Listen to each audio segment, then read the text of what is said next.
Everything changed in a matter of seconds. Welcome to this explainer right here on NFL Nexus. Look, before we tear into the absolute madness of this situation, if you want more deep dive, cinematic breakdowns of the league's biggest and most intense stories, you gotta subscribe to the channel. Hit that like button and let me know down in the comments what you think about all this. And hey, if you truly want to support the work we do here, consider becoming a channel member today. Okay, let's dive into this. Because today, we aren't just looking at a football team preparing for a new season. We're looking at a powder keg, a literal ticking time bomb of a franchise teetering right on the edge of a cliff, where one wrong step, one bad break, one errant throw means the violent, sudden end of an entire era. We are breaking down the 2026 Indianapolis Colts, a team that is practically suffocating under the crushing weight of expectations, massive expiring contracts, and a quarterback room that is so volatile it is ready to explode at any moment. To truly understand the gravity of this exact moment in time, you have to remember the standard this front office regime set when they first arrived. For years, the absolute expectation in Indianapolis was meticulous, careful roster building. The promise they made to the fans was stability, long-term homegrown success. But now, all of that stability is entirely gone. It has been completely replaced by a deafening, terrifying sense of urgency. I'm just here. I'm all ball. Those are the exact words of Quentin Nelson, the legendary Colts guard, speaking right in the middle of mandatory minicamp. No smiles, no deflecting the question. Just a laser-focused, almost terrifying level of intensity. There is this stark, deeply jarring contrast happening right now in the city of Indianapolis. Down in the locker room, you have these hardened veterans putting the blinders on, focusing on absolutely nothing but blood, sweat, and a Lombardi trophy. They are desperately trying to insulate themselves from the outside noise. But upstairs, up in the front office, it is absolute chaos behind closed doors. Which leads us to the ultimate question we are exploring today, the thing we really need to figure out. What happens when an entire NFL franchise hits a ticking time bomb? Really think about what that actually means in the brutal landscape of the National Football League. This isn't a rebuild. We aren't talking about a transition year where a fan base is politely asked to be patient while a bunch of rookies learn the ropes. No. The alarm bells in that building are deafening. The 2026 season for the Indianapolis Colts is strictly about survival. It is a high-wire act being performed with absolutely no net underneath them. Part 1. A make-or-break season. The end of an era. For nearly a decade, the Colts regime has preached patience. They've preached continuity above almost everything else. But after years of gut-wrenching playoff misses and sideline heartbreak, that patience has completely evaporated. The win-now window isn't just closing right now, it is violently slamming shut. And the architect of this roster has suddenly changed his entire foundational philosophy. Just take a second to look at the sheer magnitude of the talent that was allowed to walk out the door. Kenny Moore II, Michael Pittman Jr., Zaire Franklin, Braden Smith. For 9 long years, general manager Chris Ballard had a very specific reputation around the league. He rewarded his own homegrown talent. He kept the family together. But this offseason, we witnessed a massive, absolutely unprecedented exodus. Some of the longest tenured, most beloved core contributors in the entire city of Indianapolis, players who literally defined the culture and the heartbeat of this locker room, were just allowed to pack their bags and leave. The Colts didn't run it back. They didn't settle for good enough. They looked at a roster that had consistently fallen short in the biggest moments, and they completely gutted the middle class of this football team. They only kept their undisputed, top-tier elite. It is a ruthless, calculated gamble, and if it fails, it brings down the whole house. Part 2. The ticking financial clock. The looming 2027 reset. And that massive gamble brings us to the most terrifying reality currently facing this organization. The NFL, at its core, is a business of timelines, and the Colts have purposefully aligned all of their massive financials to end at the exact same moment. They have meticulously engineered a structure where if 2026 ends in failure, they can pull the plug, scorch the earth, and start completely anew next spring. It starts at the very top of the food chain. General manager Chris Ballard is officially entering the final year of his contract. There is no safety net here. There is no secret extension waiting in the wings to save him.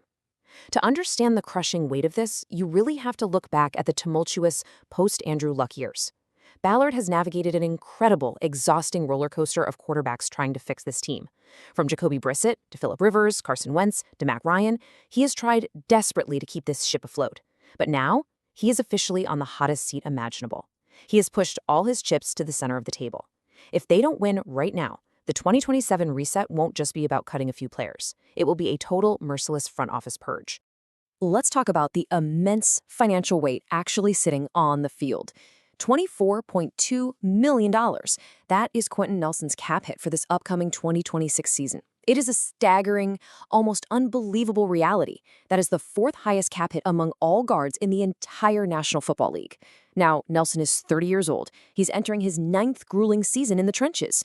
You have to remember his pedigree. Drafted 6th overall back in 2018, racking up all-pro accolades year after year like it was just routine. And now he's looking for a third contract. But carrying a $24 million hit at age 30, that is both a testament to his undeniable generational greatness and a massive, terrifying risk for a franchise that is absolutely desperate for cap flexibility. Right now, Quentin Nelson is carrying the financial weight of an entire franchise on his massive shoulders. And right behind him in the backfield, $15.56 million. That is Jonathan Taylor's cap hit. Just let that sink in for a second. In the modern, analytically driven NFL, the consensus heavily dictates that paying a running back top-tier money is a deeply flawed strategy. It goes entirely against the current grain of roster construction, where the running back position has been heavily devalued across the board. Yet Jonathan Taylor possesses the absolute highest cap hit for any running back in the league this season. The Colts are completely ignoring the analytical trends. They are paying a massive premium for sheer dominance. They are paying for a championship today, and they are letting tomorrow worry about itself. But the impending reality of the 2027 offseason is absolutely crushing when you actually lay it all out. You have DeForest Buckner. You have Quentin Nelson. You have Jonathan Taylor, the heart of the defense, the soul of the offensive line, the absolute engine of the running game. All three of these guys possess top 5 positional cap hits right now, and all three of them will be unrestricted free agents in 2027. If this upcoming season goes sideways, the Indianapolis Colts could literally watch their 3 most vital foundational cornerstones walk out the door for absolutely nothing. A decade of drafting, developing, and extending could just vanish into thin air. The pressure cooker they are operating in right now is astronomical. Part 3. The franchise cornerstones. Holding the line under pressure. So, how do human beings actually operate when they know their entire professional world could be completely ripped apart in just 6 months? Well, we saw a raw glimpse of it during mandatory minicamp. The tension in that facility was palpable. The microphones were thrust into their faces, and their responses were incredibly telling. Jonathan Taylor stepped up to the podium, and the very first thing he talked about was loyalty. He said, "This is like a third home of mine." Taylor expressed a deep, incredibly emotional attachment to the city of Indianapolis. He desperately wants an extension done before the regular season even arrives. He stood there and talked about growing from a young man in college into a full-grown adult in this very building. He recognizes the unique culture that drafted him. He knows exactly what is at stake here, and he is trying with everything he has to secure his future before the absolute chaos of Week 1 begins. And the shift in his mindset is massive. I mean, just compare 2023 Jonathan Taylor to 2026 Jonathan Taylor. 3 years ago, it was pure, unadulterated hostility. It was a bitter, ugly contract dispute marked by cryptic tweets from ownership, raw tension bleeding through the media, and a highly publicized holdout on the physically unable to perform list. The relationship seemed completely fractured beyond repair before they finally miraculously agreed on a 3-year, $42 million extension. But today, the 2026 version of Taylor is 27 years old. He is fully healthy, and he is completely refusing to hold out. The maturity is incredibly evident, but so is the quiet urgency. As an older running back in a violently physical league, he knows this is very likely his last chance at a massive career-defining payday. There is simply no time left for games or holdouts anymore. He has to prove it on the turf. Meanwhile, Quentin Nelson took a completely different path at the podium. He deferred absolutely everything to his agent. He made it crystal clear to everyone listening, he is not thinking about 2027, he is not thinking about the money. He flat out said that worrying about it or thinking about it isn't going to help him accomplish any of his goals. He is singularly obsessed with the goals he originally set as a rookie, winning the AFC South and winning a Super Bowl. That's it. It is a distraction-free, almost militaristic approach to a season that is going to demand absolute, unwavering perfection. Part 4, the quarterback controversy, the volatile variable. Now, if you thought the financial pressure was the biggest story in Indianapolis, you need to brace yourselves. Because while the veterans are desperately trying to hold the line, the most important room in the entire building, the quarterback room, is completely on fire. Now, to be clear, this isn't a battle for the starting job. Daniel Jones has that locked down. No, this is a bitter, explosive, neck-and-neck street fight for the backup quarterback spot. And it is a subplot that threatens to derail everything they've built. Let's rewind back to the NFL scouting combine. The bomb was dropped out of nowhere. Trade requested. Anthony Richardson Sr., the former face of the franchise, the dynamic athletic marvel drafted to be the ultimate savior of this team, officially asked out. He wanted out of Indianapolis. It was a shocking, massive development that sent absolute shockwaves through the entire league. But then, the draft came and went. No trade materialized. And now he's right back in the building. Just think about the pure, suffocating awkwardness in that locker room right now. A player who publicly demanded to leave is now forced to share a meeting room with the very team that flat out refused to trade him. And what exactly is waiting for him upon his return? Head coach Shane Steichen stepped right up to the mic on day 1 of mandatory minicamp and dropped this cold, highly calculated reality on everyone. 50-50 reps. The practice reps are being split perfectly, straight down the middle, between Richardson and his competition. Think about how wild that is. It is incredibly rare for a former top 5 draft pick to be treated with absolute zero deference. There is no loyalty to his past flashes of brilliance. There is no special treatment whatsoever. It is a pure, ruthless meritocracy.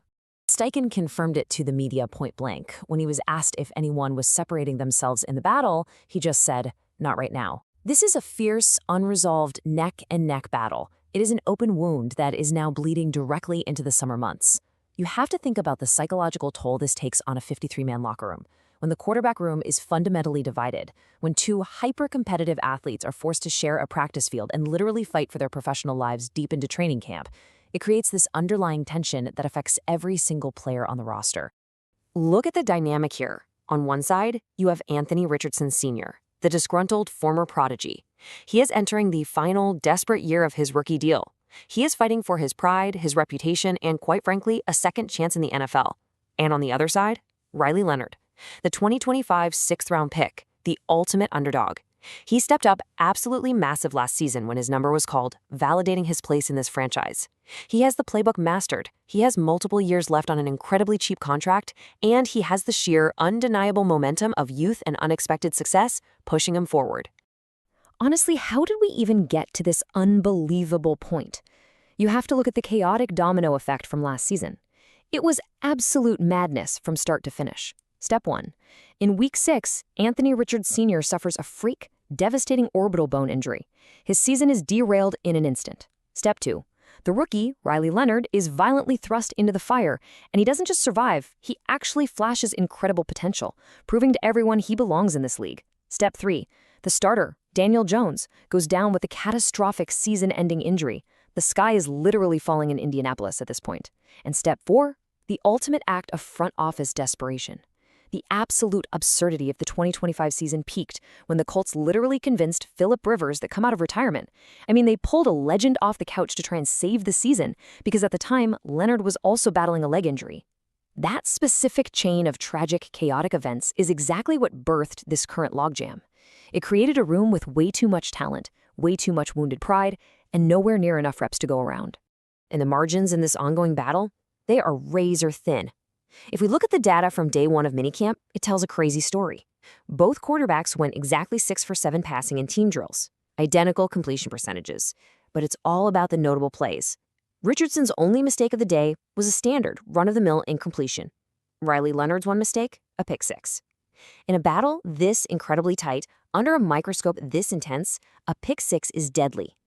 Shane Steichen has a known zero-tolerance policy for catastrophic turnovers. A single throw, a single missed defensive read, could be the defining edge in this entire war.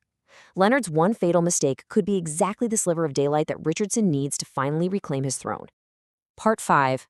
A franchise on the brink. The countdown to 2027.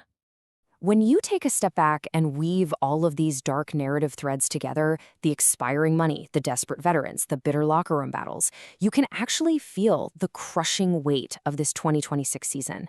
The Indianapolis Colts are standing directly on a trapdoor.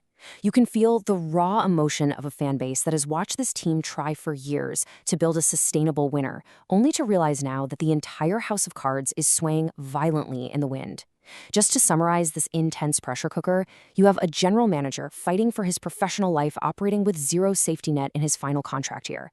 You have 3 foundational franchise cornerstones, Nelson, Taylor, and Buckner, staring down free agency with massive franchise-altering price tags.